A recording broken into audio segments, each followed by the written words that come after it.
great to be here to talk about AI again, as we have all day. But it's been a very interesting day talking about AI. It's just such an interesting subject, so important. I wanted to start out today this panel by talking to Matt Gausser, our resident lawyer on the panel, who has amazing clients who represent David Fincher, James Cameron, Tom Cruise, Chris Hemsworth. I did get it off the website, by the way, Matt. And Matt's like, oh, I don't talk about my clients. And he's like, you can go to the website. So I did.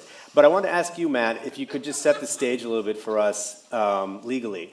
You know, as AI becomes more ubiquitous and companies become more ambitious in their uses, including in Hollywood, how do you protect artists and their rights? What is possible legally and not possible? Mm-hmm. Well, you know, there's an existing patchwork of laws all over the world, all over the states, protecting all kinds of things. The guilds have their own rules. It's all over the place. A lot of it runs against the First Amendment, where, you know, you basically at some level have the right to do whatever you want to some degree. There's, you know, a statute right now being worked on in Congress to protect, you know, rights of publicity of anybody, not just famous people. But that's going to run into the First Amendment as well, because there's just exceptions to all of that. So at the end of the day, if you represent, you know, actors or directors, you basically have to contractually protect them, in addition to all this patchwork of laws and guild rules and all the rest of it. And that's always been the case. You know, there's been all kinds of protections legally, you know, in law and in guild rules. But you still want to protect your clients and your artists, basically, in addition to that. And that's been, you know, the protection of the likeness of actors or the creative rights of directors has been, you know, a fight in Hollywood for 100 years. I mean, there's nothing new. It's a different iteration of it in this context. You've always wanted to protect your you know, actors' likeness against the studios doing whatever they want with them. You want to do it now, you wanted to do it 20 years from now, ago, you know. And for the directors, it's the creative rights and what the studio can do or not do with their films. Now it's sort of on steroids, because before it was kind of difficult to do, it was not typical to do it. Now you could do it, and others will talk about the incredible technology that exists even today to just take a performance and change it in a way that is indistinguishable from the real performance. That could be done today, and if you have an actor, a studio would want the ability to do that effectively, and you have to, and it depends on, you know, different actors have different perspectives on things, but some people would be very, you know, allergic to that kind of thing, and others might be welcoming it because others will talk about that as well, but there are opportunities in that as well. We talk, you know, over the, you know, the AI is just a tool, and how you use it, you know, could be for good purposes and could be for bad purposes. And so, you know, you want to protect against it, and some people want to use it actually as an advantage. Sure. But as we talk about the tension that exists between the studios and the creatives, I wanted Alex to sort of explain for us what CAA is trying to do that is really interesting and novel, and I think you're really ahead of the pack in terms of the agencies in doing this. It's called the Vault, right? What is the Vault? Tell us about the Vault. Sure. So I think it's important to give a little bit of context. As Matt said, we looked up probably about 2.5 years ago, and we saw the technology coming our way. And we fundamentally believe that nothing good would happen from trying to stand in the way of innovation. And so we had to figure out, what does this mean for our clients? How do we, on the one hand, protect them from any sort of misuse when, exactly to your point, the laws weren't there? We didn't think they were going to get there anytime soon. But on the other hand, there's undeniable opportunity with these tools and technologies. And so our fundamental belief at the heart of it is that every person has the right to own and control the use of their name, image, likeness, and voice. And there weren't opportunities out there to support our clients. And so we decided to launch a service for our clients called the CAA Vault, which is focused on enabling our artists, our talent, to capture their digital likeness and their voice and be able to own that. So our clients who have gone through the Vault own their authorized, authenticated version of themselves. They are in control of it. We've created permissions around who can use it and how. And the reason this matters is on the opportunity side, it makes it easier to unlock opportunities. That's great. But on the protection side, what's important is now if there's a legitimate way to work with somebody, anybody, any company that chooses not to work with that person, with their authorized, owned version of themselves, is infringing on their rights. It is causing them harm by not working with them. Right. And the vault is a physical thing, and it exists, and it's already underway. Tell us a little bit more. Is it how many people are in the vault, or how many likenesses are in the vault? Are there some seriously famous people in there already, like Sure. Oscar winners? So we will not disclose specific names or Grammy numbers. winners, maybe? But what I would say is we as a talent agency have clients in every part of entertainment and culture. So you think about probably some of the top names you would imagine that are actors and actresses, athletes, musicians, across the gamut, digital creators. We've probably captured their likeness. And what it involves for them is we have a few custom-based studio spaces where we bring talent in, and over a period of a couple hours, they go through 4 means of capture. We're capturing their face in generative AI sets of scans, all different lighting structures. We capture their body. We capture range of motion. How do they move when they shoot a basketball? How do they move when they're running? How does their face move if they're angry, if they're happy, they're sad, they're upset? And then fourth, we capture their voice. Right. And it's interesting, on this panel, we have 2 other people that are involved with the vault on some level as well, right? I mean, on the end here, Sean, your company is actually, explain what they're doing with relation to the vault.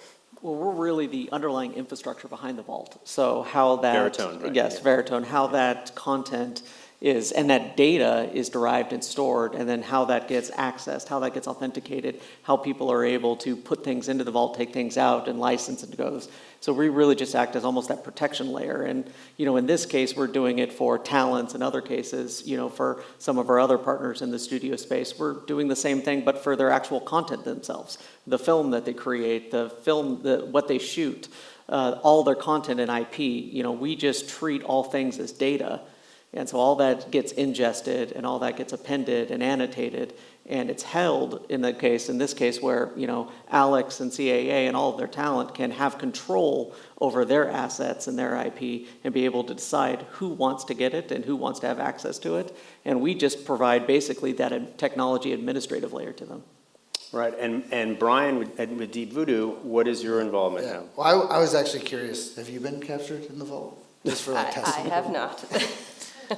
So I think of it as funny as you guys were talking about it, is like capture, receive, or capture, store, and receive. So Deep Voodoo, we're a generative AI entertainment company, and we create for professional storytelling. So we think about for film, TV, or any other commercials, whatever that may be, we do tools and services to take that likeness and however it's implemented. And we want to do it as like ethically and above board as possible. So when we want to work with CAA or any other talent, wherever they come from, to make sure that they're represented correctly, that the rights are in place and all those other pieces. But ultimately, we're a service in a software system. Right. And I think in what you both said, one of the key elements for us as a company as we were launching this service was to choose ethical talent-led partners that we knew would respect the values of talent and their artwork. As we talked about before, this is an unbelievable technology, but how it's applied matters. And so having a set of partners that are aligned in the ethics behind it, behind the principles of consent, credit, and compensation is critical. Yeah. And if I can add one thing. So Deep Voodoo was created by Trey Parker and Matt Stone from South Park. And so it was created by creators.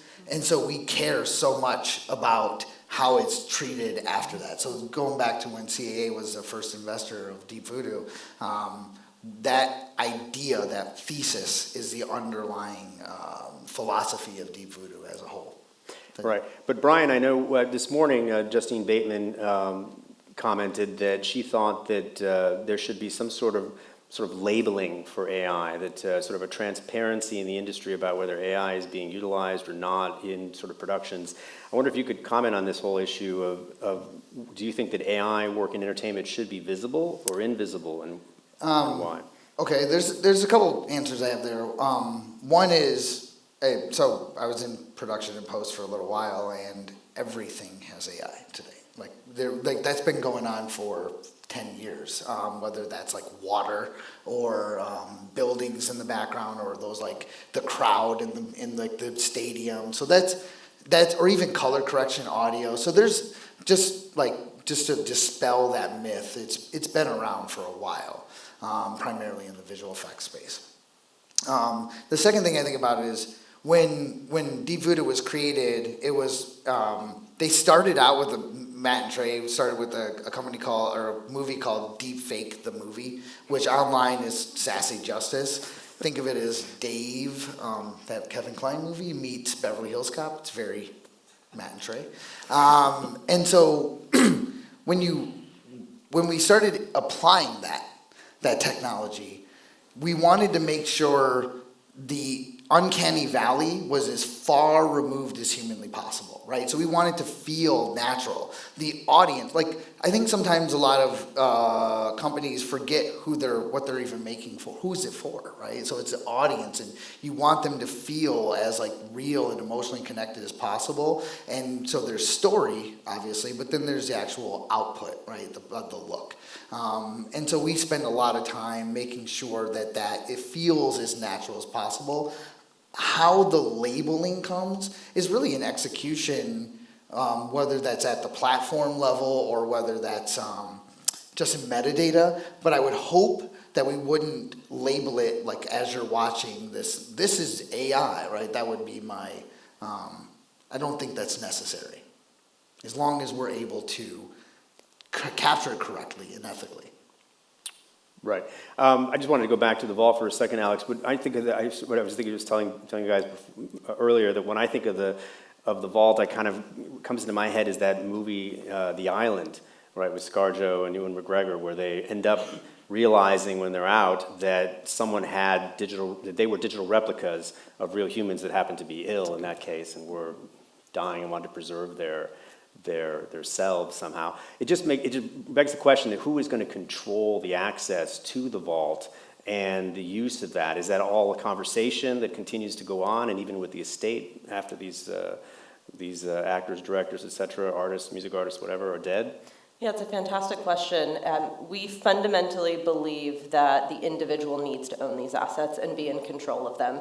So we, CAA, do not own these assets. We work with our clients who have interest in licensing them or using them to better protect them. So sometimes we'll work with clients who want to use these assets to better detect when misuse happens, to be able to more efficiently issue takedowns and the like. Matt and I have talked quite a bit about that. But at the end of the day, it's critical that our clients own these assets, not us. Got it. Okay. All right. And I wanted to turn to you, Sean, a little bit more to understand a little bit more about what Veritone's doing, because it's interesting. You were explaining to me you're involved on all these sort of different levels, right? Even in your division of Veritone, which is a public company, right? You're dealing with, you were telling me about your relationship with the USTA, right? And what you're doing in terms of video for them, as well as being available, I think you said, for, you can create digital likenesses if people want them, right? Explain a little bit more about what the sort of gamut is of what you're involved in now in a company like that. Yeah, so I mean, just fundamentally, like, we are an AI company, which is kind of a, conversational topic, or it's a controversial topic, and especially in the industries that my team represents in media and entertainment. But let me be clear from our perspective, AI is a tool, but it's never going to be the tool.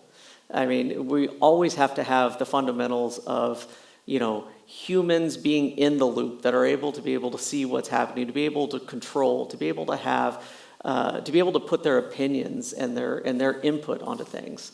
So, but what we really do is focus on trying to find and make the most out of the audio and video that you create.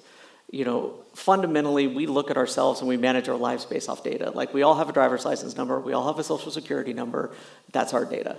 But we don't necessarily think about the things we create as data. The films that we make, the shows that we produce, the paintings that we draw. And so what we do is we help different groups across, sports and entertainment and even in the public sector on taking these things and making it data. when you have it data, it becomes searchable, it becomes, structured. It allows you to be able to discover things. It allows you to find value that you didn't know existed. And so in the reference that Alexa gave of the U.S. Open or the USTA is, we're on site with them. I would say we're on site. Our technology's on site. And we're ingesting every single camera feed that's coming on every single court. So it's not the broadcast. It's not what we're all seeing when we're watching CBS or USA on what's being broadcast, but it's literally every camera. And being able to help detect, for their corporate sponsors, the ones that are helping put on this entertainment, here's my list of my 10 Rolex-sponsored athletes. So please, give me frame-by-frame images and videos of anything that has a Rolex logo behind it with my athletes that are there. Allowing that to be able to be shared.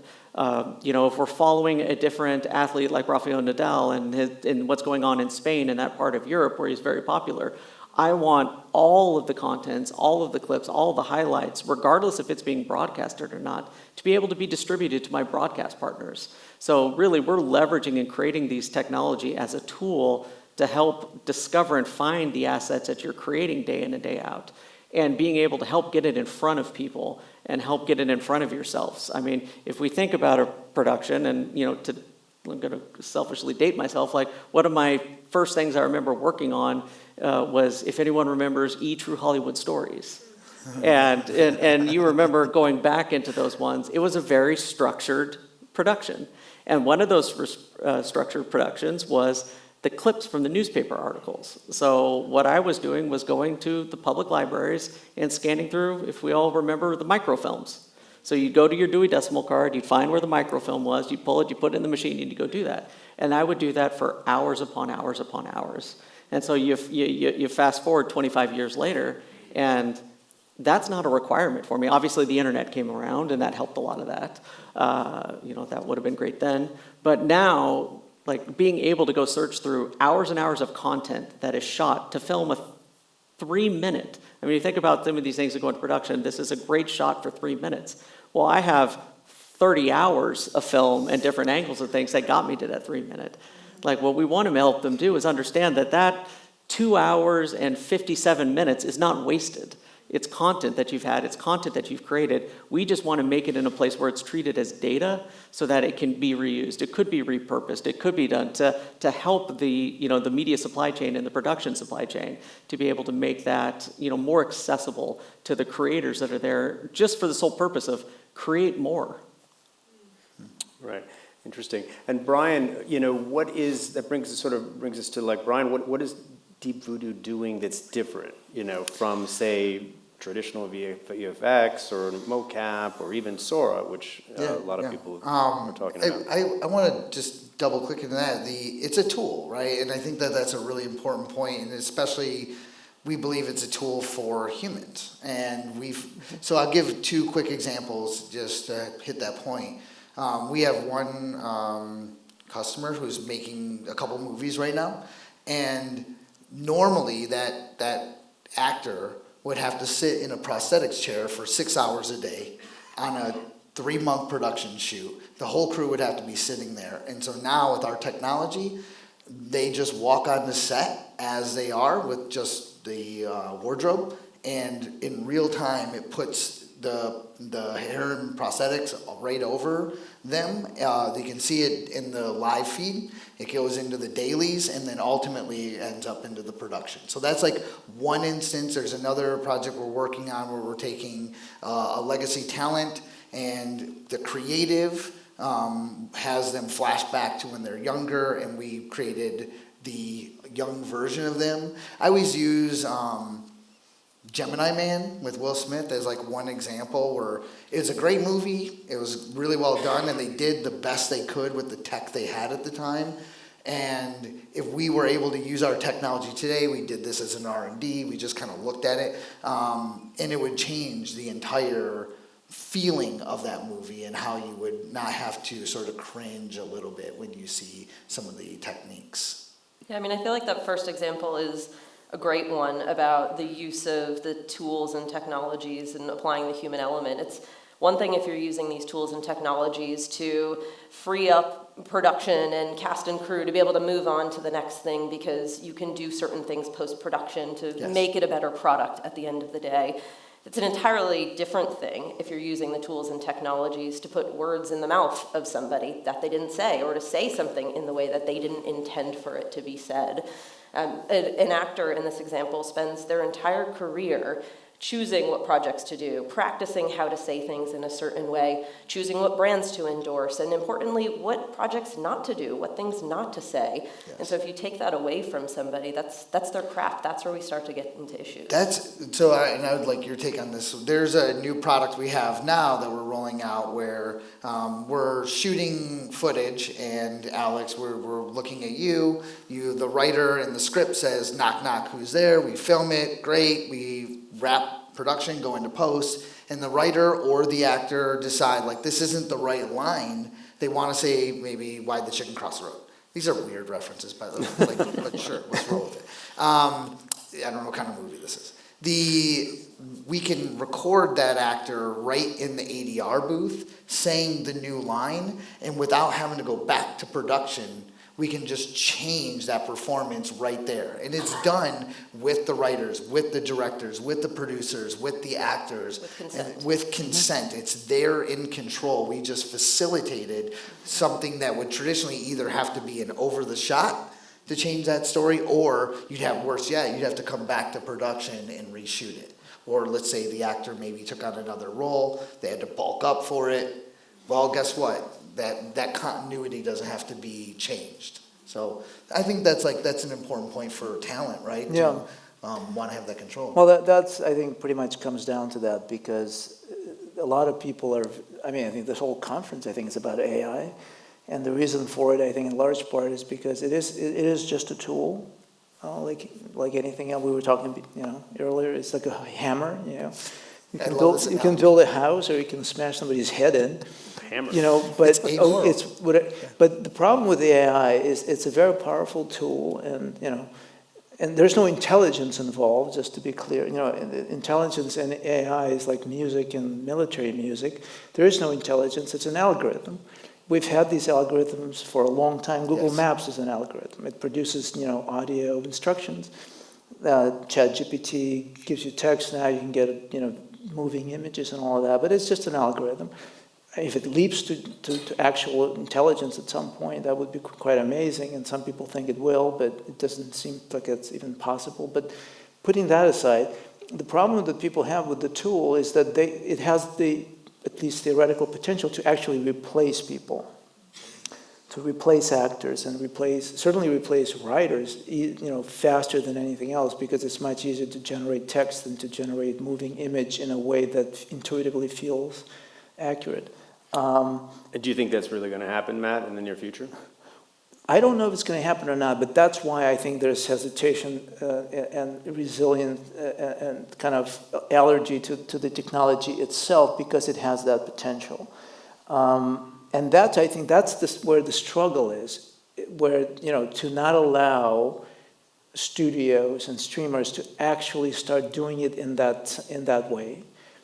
So what we're talking about is that it's a great thing if there's a scene that needs to be reshot, and the actor, wants to not be there and just says, yeah, I'm okay with replacing this line, and just show me what it looks like, and I'm okay with it. There's zero problem with it. It's a good thing, because it saves a lot of time, a lot of money, and today where things are so expensive to make, and that creates a huge problem for the entire entertainment business. Yeah. So to the extent that this can save costs, and all these technologies for years have been claimed to save costs, and they haven't, they increase costs. But this does feel like it might have a fundamental cost-saving breakthrough, but it comes down back to abusing it in the sense of having an actor perform in a way that the actor didn't perform. Yeah. Have a director, direct a scene that the director didn't direct. Have a writer write something the writer didn't write. And that's what it comes down to. And that's going to be the struggle between the human creators and the companies that finance it. And there's going to be a huge incentive financial incentive for these companies to cut a lot of these corners. So that's where the fight is, I think, and will be. I think one thing I'd add to that is it creates a tremendous amount of optionality, right? And so the optionality for the producer or the talent on this project, they can save if they want to, or they can redeploy those funds into other places so that when you think of a script, their entire vision ends up in what you see. So you don't have to actually cut if you don't want to. It's really just, again, it's like, I agree with you, it's just options that you didn't have before. So Alex, I wanted to turn to a really important subject, which is, you and I were talking about a week or so ago, which is what are the models that you're considering and discussing with your clients about what are the models that are worth pursuing or that you're advising your clients against? Like what are those conversations you're having? And you were talking about public-facing AI as one issue. Yeah, so the conversation continues to evolve in this space. If we look back 6 to 12 months ago, I think we were living in a world where, and still are to some extent, where many of these large companies and large language models are scraping the internet, are taking what they deem publicly available information, which we would deem as separate from available for legally available for use to create businesses and commercialize. We're seeing a bit of a shift. There are different platforms and businesses and large language models that are now licensing certain rights, and there's many examples sort of in the public sphere around this, particularly in the news industry and different news outlets that are striking some of these deals. But on the talent side, we're seeing companies look to pay our clients, but frankly, they're aggressive terms. The space is moving so quickly, nobody has the playbook figured out. And so I think this idea of using somebody's likeness, giving it to somebody else without feeling like you have proper protections to continue to meet the times is risky. You say aggressively bad terms, or what? They're lowballing, your clients? I think there's different versions of this. I think some of the things that would be challenging for clients, and Matt can certainly speak to this as well, but the desire to have rights exclusively for a long period of time, for several years, when we know the space is evolving extremely quickly, and that can be limiting for people. Or thinking about using some of the assets, using somebody's likeness, not only for a specific project, but to train a broader model. Those are the areas where we start to get concerned, and we're working with many different platforms and companies and AI entities to try and help them understand what's top of mind for talent, how they can work with talent in a way that talent's excited to lean into these opportunities. We think there are a lot of opportunities ahead, but we have to be really thoughtful about the types of deals that clients are walking into. So the clients are universally excited, or are there some that are sounding the alarm bells and kind of coming to you for counsel almost, like what do we do? It is across the board. I would say about a year ago, it leaned more into clients that were highly focused on protection, and to use Matt's word, we're a bit allergic to some of these technologies and all the power of what they could be. There are still a lot of talent that fit into that bucket, but we are seeing certain talent that are interested in the technology, that are learning about it and excited about the power of what it can be. How can somebody reach fans in a more personalized way that they couldn't do before? How can they speak a different language so that they can reach global fans in a way that resonates with that fan?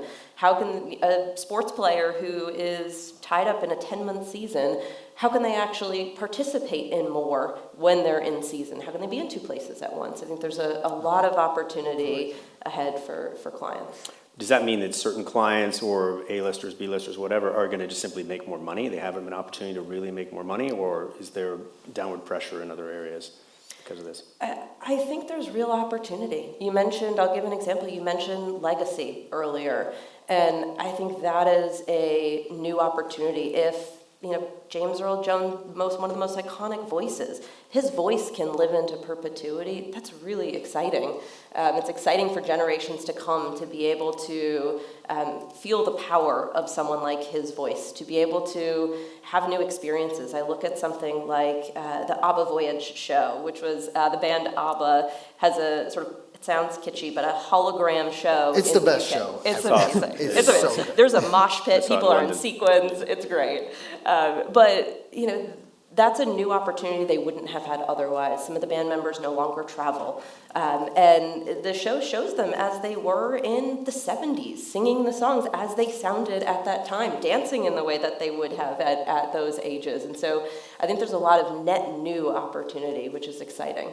Could that, Matt, I talked to Justine outside after the panel, and she was saying, well, people are going to just sit at home and not work as much. Do you see that, Matt? Is that something you foresee with your clients? Or is that a cool thing? Probably not a cool thing if you sit at home all day and not work. I mean, it depends. Right now, at least, it may evolve. But some people are very excited about it, and sort of in a very simple way, they're kind of thinking, wait a second, I have an offer to do a commercial in some international territory, and if I don't have to even go, I can just sign something and they'll do it and I'll approve it. So there are some people who are very excited about that possibility. And other people are horrified by the idea that there will be a performance, even in a commercial, that wouldn't be them. It would just be something that looks like them, right? And what that does to what, celebrity even is, especially, for actors, because, everybody knows that the persona you see is not the real person, but it's the real person behind it. Once you really decouple it, and that there's nothing behind it literally, it's a cartoon effectively. I don't even know what that is, and I don't think anybody does until you see it. Yeah. It's funny, I was thinking about that I don't know if I agree, like everyone's going to sit at home. I think it can be two places at once. Right? There's like the negative version of that and there's the positive. So when your clients could be maybe at home or in LA working on a project, but then also be able to do that commercial. And the second thing I like about this is what you said is the performance actually drive, at least in the deep voodoo world, the performance drives everything. So I can take Alex's face and put it over mine, which would be really sad. But until it would just look like Alex. But until I start doing like your I've known Alex forever. Until I started like smiling with upright and I start doing this, it won't feel like you, right? And so it won't feel like you until the performance is right. And so we worked on a music video with Billy Joel, and we wanted to take him from the 70s, 80s, and 90s. And the producer worked right next to Billy, like right next to him, to get his mannerisms correct. So when you go back and you can watch the video, all those mannerisms were done in partnership with the talent and the performer. So in the performer also, just to your point, that just added, there's two jobs there, not one, two. Right. One other thing I wanted to, Matt, bring up with you that you and I were discussing about synthetic performers. Those are not something that you can actually copyright, right? I mean, if that so-called area, is that an area that's going to infringe somehow? How do you see that? There's a lot of talk about the studios, just manufacturing, fake performers out of whole cloth and putting them up on Instagram and, turning them into something popular. Yeah, I mean, that's theoretically possible. I don't think it happened in the sense of creating a movie star that's really a synthetic model, right? At the moment, anything AI generates is not copyright protected. But I suppose if you generated, a fake person, you can copyright the look of it as a drawing. I can start with a drawing and copyright that, and then based on that, develop a digital model of whatever. I don't know how that would work. I think we would need to see a few things with that to see if people can relate to that, if it's creepy or what. I don't know. I mean, obviously animation's been around for 100 years and we love it. But when it's photorealistic animation, I don't know if that's going to work or not. I just have no idea. But the technology is there now, and it certainly will be there and very soon, where you can do things that are moving images that are indistinguishable from anything else. That's the reality we're in. And I think people are going to experiment with it, and it's going to be studios here, and it's going to be people around the world, and it's going to be anybody basically with any access to any sort of digital device. It's not, the cost of doing it is going to be essentially zero. So there's going to be a lot of this stuff coming up, and who knows how it'll evolve. And it may just evolve as basically gigantic YouTube with fake content, not fake, but AI-generated content in it, of all kinds of incredible hallucinogenic kind of things. But I don't know if that's going to fundamentally change the actual entertainment business as we know it in any meaningful way, other than create great shortcuts that people, willingly take. Instead of doing a reshoot while you're already doing another film and delaying that by 2 months, you can say, let's do it right now in the computer, basically, but I want to review my performance and I want to approve all of this. That could be a great tool for someone who can't be in two places at the same time physically, but could be through this. So the movie you're watching could be 90% or 80% live action, for example. I mean, any movie you see now probably is 10, 20, in some cases almost 100% CGI anyway. So there could be some scenes and some lines that had been done effectively what we call visual effects right now. That's right. And it wouldn't be that different than what we have now, but if it reduces the cost, and it's a big if, then that would be a great thing. Yeah, one Last thing, question. If I can add Go real ahead. quick You want to answer that? to those ones. When you're talking about the synthetic performers in those ones, like how AI works is you have to train it. So the likeness of that synthetic performer, the voice of these things, the data had to come from somewhere.